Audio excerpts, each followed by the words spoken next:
अस्सलाम वालेकुम नाजरीन। खित्ता पहले ही बरूद के डेर पर बैठा है और अब दोनों दारुल हुकूमतों नई दिल्ली और इस्लामाबाद में गूंजने वाली धमाकों की आवाज़ों ने जनूबी एशिया की सियासत को हिला कर रख दिया है। एक तरफ भारत के लाल किला के साए में होने वाला पुरअसरार धमाका जिसकी नौयत वाजिया नहीं, और दूसरी तरफ इस्लामाबाद की कचहरी के बाहर खुदकुश हमला जिसने एक बार फिर सिक्योरिटी के निज़ाम पर सवालात उठा दिए हैं। भारत में मीडिया इसे महज एक हादसा बता रहा है, मगर सोशल मीडिया पर सवाल उठ रहे हैं। दोनों वाक़यात ने कई सवालात को जन्म दिया है। क्या ये हादसा थे या कुछ और? बीजेपी हुकूमत पर पहले भी फाल्स फ्लैग ऑपरेशन के इल्ज़ामात लग चुके हैं, और अब जब इंतखाबात करीब हैं, क्या नई दिल्ली धमाका एक नया स्क्रिप्ट है? दूसरी तरफ इस्लामाबाद में हमले के बाद पाकिस्तानी हुकाम अफ़गानिस्तान की प्रॉक्सीज़ का जिक्र कर रहे हैं। क्या दोनों वाक़यात महज इत्तफाक हैं या खित्ते में कोई बड़ा खेल खेला जा रहा है? इन दो धमाकों के पस मंज़र में छुपा सियासी बयानिया, इलाकाई ताकतों के मुमकिन मफादात, और ये कि आखिर जनूबी एशिया में क्या होने जा रहा है, क्योंकि जो कुछ दिल्ली और इस्लामाबाद में हुआ वो आने वाले दिनों में पूरे खित्ते की सियासत का रुख बदल सकता है। मोअज़्ज़िज़ नाज़रीन, नई दिल्ली के लाल किला मेट्रो स्टेशन के करीब होने वाला धमाका इब्तदाई तौर पर भारतीय मीडिया ने CNG सिलेंडर धमाका करार दिया, लेकिन जैसे जैसे तहकीकात आगे बढ़ीं कई तजादात सामने आए। भारतीय जरीदे के मुताबिक जाए वक़ुआ पर कोई बारूदी मवाद, धमाका खेज टुकड़ा या धुआं के शवाहिद नहीं मिले।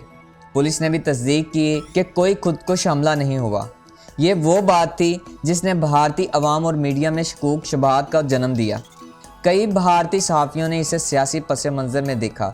इनके मुताबिक जब भी बीजेपी हुकूमत इंतखाबी दबाव में आती है, इस तरह के वाक़यात सामने आते हैं। ये दावा सोशल मीडिया पर भी तेज़ी से फैल गया, लेकिन अब तक कोई हतमी सबूत सामने नहीं आया। भारतीय पुलिस के मुताबिक तफ्तीश जारी है और अभी किसी तंजीम या मुल्क पर इल्ज़ाम नहीं लगाया गया। ये एक अहम नुक्ता है, क्योंकि इस बार हुकूमती बयानात निस्बतन मुहतात नज़र आ रहे हैं।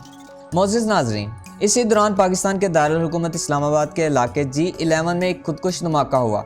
वफाकी वज़ीर दाखिला मोहसिन नकवी के मुताबिक हमलावर कचहरी के अंदर दाखिल नहीं हो सका और सख्त सिक्योरिटी की वजह से वह बाहर ही धमाके से फट गया। मीडिया रिपोर्ट्स के मुताबिक इस अफसोसनाक वाक़ये में मुतअद्दिद अफराद शहीद और ज़ख्मी हुए। इब्तदाई रिपोर्ट्स के मुताबिक यह हमला एक प्रॉक्सी ग्रुप की कार्रवाई हो सकती है, जिसे बाज़ हल्के अफ़गानिस्तान में सरगर्म शरपसंद अनासिर से जोड़ रहे हैं। पाकिस्तानी सिक्योरिटी इदारे तहकीकात कर रहे हैं कि आया इस हमले का कोई बैनुल-अक़वामी नेटवर्क से ताल्लुक़ है या नहीं।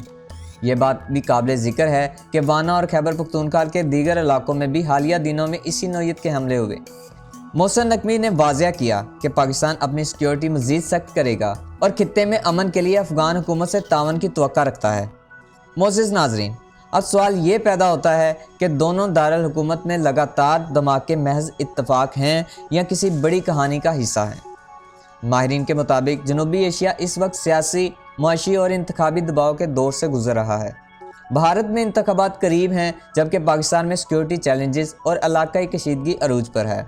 कुछ मुबसरीन के मुताबिक इस तरह के वाक़यात अवामी राय और मीडिया बयानिए को मुतासिर कर सकते हैं। ताहम ज़िम्मेदार तज़िया ये कहता है कि किसी भी नतीजे पर पहुँचने से पहले हक़ाइक़ का इंतज़ार किया जाए। ये बात भी अहम है कि दोनों हुकूमतों ने फौरी इल्ज़ाम तराशी से ग्रेज़ किया, जो एक मुस्बत इशारा समझा जा सकता है। खित्ते में अमन के लिए ज़रूरी है कि मीडिया और अवाम दोनों अफवाहों से बचें और सिक्योरिटी इदारों को गैर जानिबदार तफ्तीश का मौका दिया जाए। आखिर में हमें याद रखना चाहिए कि दहशतगर्दी किसी भी मज़हब, कौम या सरहद की नहीं होती। यह इंसानियत के ख़िलाफ़ जुर्म है, चाहे दिल्ली हो या इस्लामाबाद। अगर आप चाहते हैं कि हम दोनों ममालिक के मीडिया बयानों का मुआवजा करें तो कमेंट्स में अपनी राय से आगाज़ ज़रूर करें, और वीडियो को लाइक करें, शेयर करें और चैनल को सब्सक्राइब करना मत भूलें।